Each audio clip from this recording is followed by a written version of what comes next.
advice do you have for directors about putting a scene together for filming and the basic language of creating a coherent scene on screen? I would say about mastering the fundamentals, the basics of coverage. I mean, we talked about two people in the coffee shop or whatever, knowing what shots to get just to capture the actors. Yeah. I need that shot, I need the close-up of the phone, I need the close-up of the coffee or whatever it is, and grab that, rather than trying to jump too far ahead and create all these ambitious shots that end up not being able to cut together. And I think having an understanding of editing is the key. So if you want to be a really good director, know editing, know how to edit something together, know how one shot's going to cut to the next, and how that shot's going to cut to that, and how that shot, you know, you're on this particular shot here, I know in my head I can cut to that shot, I can cut back to the wide, I can cut to that medium.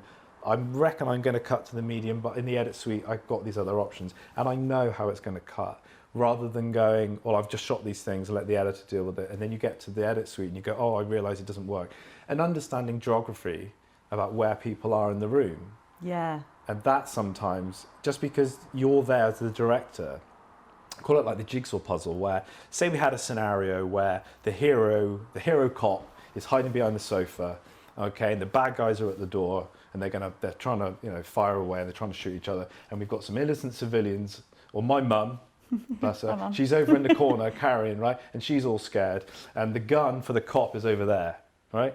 So geography-wise, the audience needs to know that the villains are there, 15 feet away from our hero. To the hero's right is my mum, Karen, in the corner, bless her, and the gun, which he dropped, is over there. Yeah.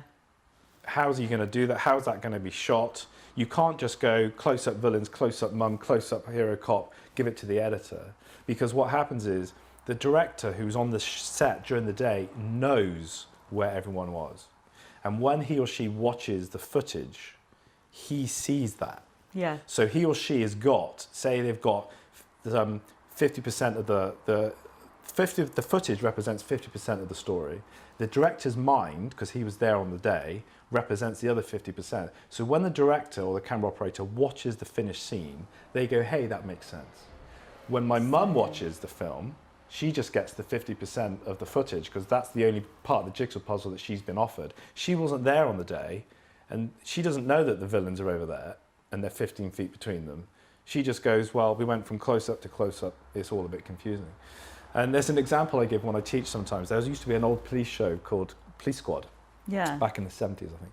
And there was a really good joke in that, where you had a close-up of the Leslie Nielsen, who was the cop, firing behind his park bench. Then it'd be a close-up of the robber firing back at him.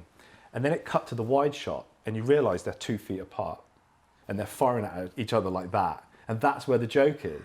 Because they've intentionally not shown the wide, which gives us the geography. Yeah. If you had the wide shot first, you would go, why are they firing so, that doesn't make sense. But they know the audience is going to go, oh, they're firing, I don't know, 15, 20 feet apart across the park. But actually, they're that far apart. But that's geography. And a good director needs to know that the geography is being transmitted onto the screen.